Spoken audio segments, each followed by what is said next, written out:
The competition is to bring developers together with technology companies, people with good ideas around new business opportunities, new service models, to explore what we can do with broadband connected homes.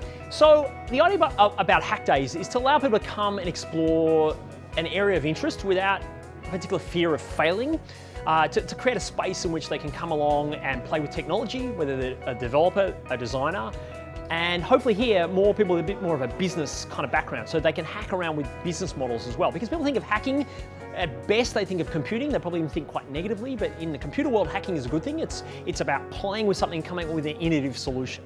So in a way, I think in the short term, we're going to see some very interesting things that are obvious, but in the long term, I think it's going to completely change what our economics look like, and health and education and entertainment, all of these are going to look very different in 20 or 30 years. So the next generation, would you be alluding to NBN as an example, or fibre connectivity, is obviously going to increase the bandwidth into the home. As NBN becomes more and more prevalent, obviously we'll be able to open that up to healthcare applications. And I guess what we are missing to some degree is the skill set that can actually develop these apps and take them to the consumer, which is the last step of the whole solution. We're working on connected home, essentially.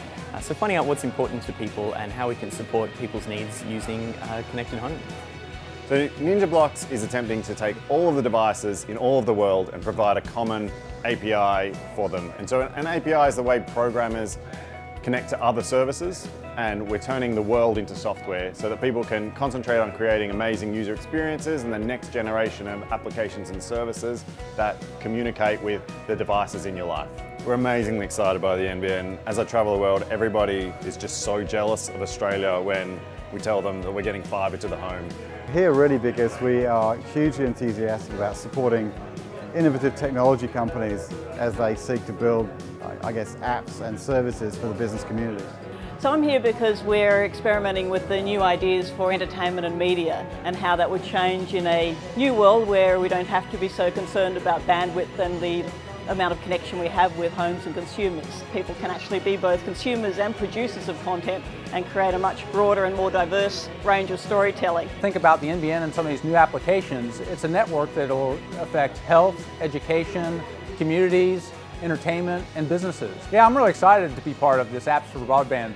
What we're really doing is bringing together a lot of exciting new ideas and applications that will take advantage of the national broadband network. We're also wanting them to help build those ideas, so not just build a cool looking app, but think about how do I get that into the marketplace? Who do I need to work with? Who do I need to talk to develop the model of how I can turn that into a business or a service?